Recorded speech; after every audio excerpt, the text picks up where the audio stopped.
This is Chicago's Morning Answer with Dan Proft and Amy Jacobson on AM 560. The Answer.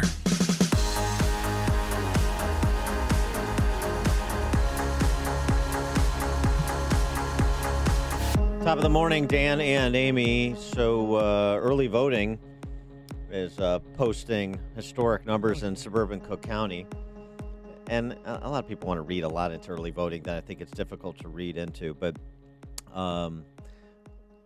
interestingly, some of the recent numbers I've seen, suburban communities, so suburban Cook, but also the collar counties, starting to return to their historical spreads, Republican, Democrat.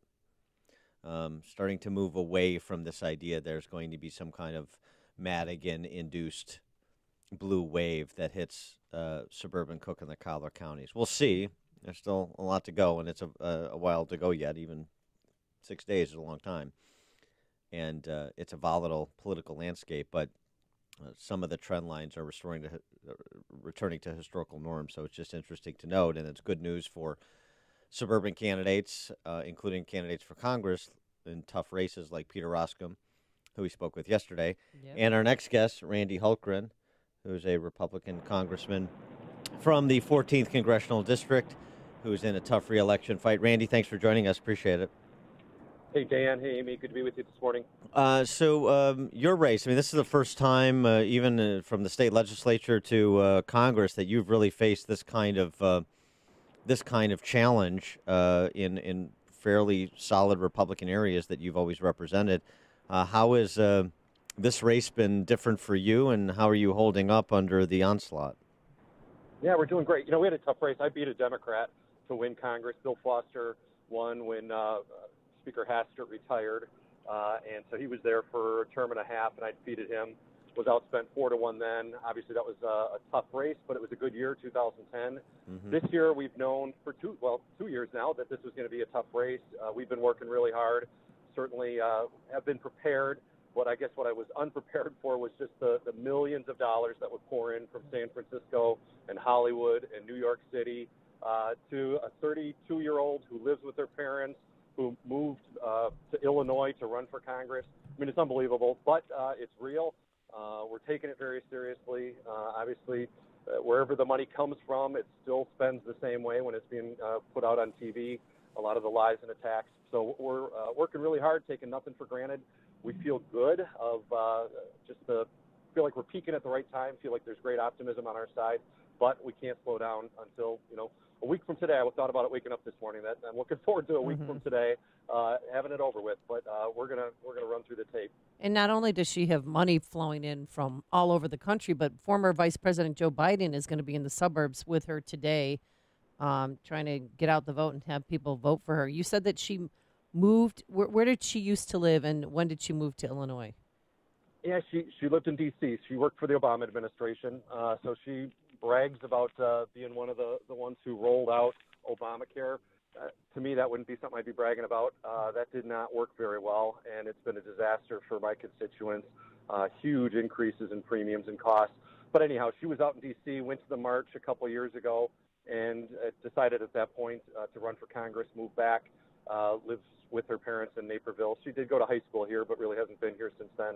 Yeah, develop that a bit, because your vote to repeal and replace Obamacare is something that she's really trying to make central to this campaign and her candidacy. And I wonder how that is being received in your district, your constituents. Yeah, it's frustrating when people lie about records and about what really happened. Specifically, she's going after the American Health Care Act, the vote that we took on that. It wasn't a perfect bill, but it was much better than Obamacare. It really did develop marketplaces once again, and very specifically in it, she's saying we voted to get rid of pre-existing condition coverage. That's just a lie. Section 137B of the American Health Care Act specifically says pre-existing conditions are protected, and people who are continuing insurance coverage, the insurance companies can't even ask them if they have a pre-existing condition. So again, frustrating in campaigns that people can say anything. There's very little accountability other than our ability to push back. But when, again, millions and millions and millions of dollars are flowing in every single day, it's challenging to do that. So that's where we need people, word of mouth, on the ground, talking to friends, saying, hey, you know what? We don't need government control of health care. We need patient-focused health care. Patients and doctors making decisions for our care, not bureaucracy. That's all she knows. That's all she's ever done. And again, it would just be a disaster. And you know what? There's so many other issues. Healthcare is important, but the economy is important. Making sure we're building up this idea of opportunity for every single person. Access to the American dream through access to capital. I've been fighting for our community banks and credit unions. Some really good things that we've been able to do there.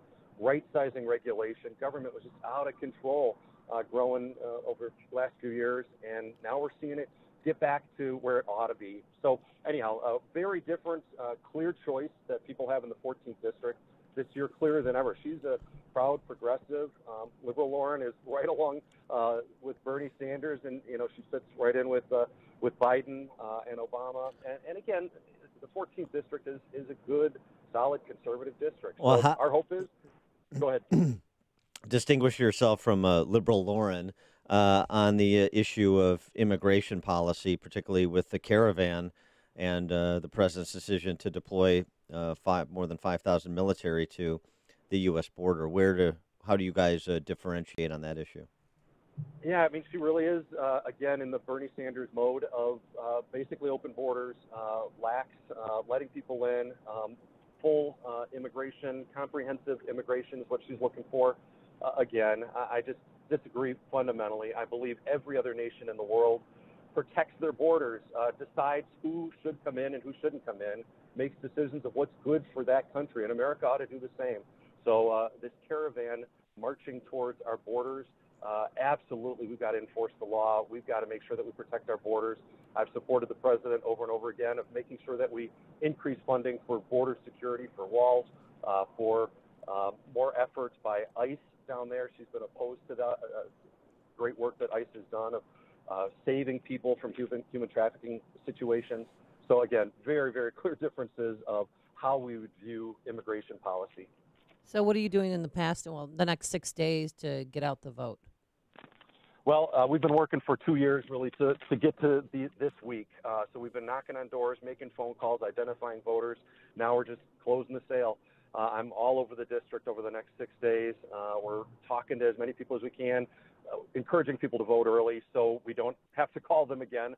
And the beautiful thing is with a lot of the technology that we've got, everything we've been doing, walking again over the last months, we've identified who our voters are, who our likely voters are, and we're able to see real time when they vote so that we don't have to spend the time to call them to remind them to get out to vote. So encourage everybody. If you haven't voted yet, go vote today. It's so easy to do. Just takes a couple minutes. And then find somebody else who hasn't voted on Election Day, or 2 or 3 or 5 or 10, and get them to vote on Election Day. So we're going to be out walking, talking, knocking on doors, meeting with people, just energizing folks, letting them know again that the next 2 years are either going to be about continued results and success, or about resistance, about impeachment, about dysfunction. And it's a really clear differentiation, and I absolutely believe the 14th District, the district I have the privilege of representing, and the 6th District, the one Peter Roskam represents, I think these are honestly the two to who controls the majority. If Republicans can hold this, I don't see how the math could add up for Nancy Pelosi to be Speaker and Maxine Waters to be Chairman of Financial Services. You took one day or part of a day out of your district to attend the Trump rally in Southern Illinois over the weekend. Why was that important for you to be there? Well, again, I think I'm really grateful for what the president has done of getting this economy growing again, fulfilling the promises. I mean, he has made a lot of promises, and he's keeping those promises. And so wanted to be there to thank him, also to support a great colleague of mine, Mike Boston, Southern Illinois, who's in a tough race as well. We redeemed the time in the car of making a lot of phone calls, reminding people to vote and continuing to raise money. I'm raising money from Illinois. Again, my opponent's raising money from every place but Illinois. So we used the time well, and also just had a great time celebrating with, 10, 20,000 people who are good people, patriots, not angry, not mean-spirited, just, happy warriors, people who love America and want someone looking out for them. And they see that in President Trump. They want that in our Congress, of people who are thinking about them, fighting for them, not asking for anything other than for the ability to be able to do their jobs and to care for their families.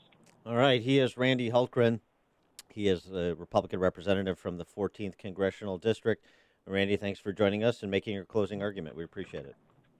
Thanks, Amy. Thanks, Dan. Good to be with you. Have a great day. You too. Yep, and he joined us on our turnkey.pro answer line. You've made the switch, and it feels so good. You've switched to Chicago's Morning Answer on AM 560. The Answer.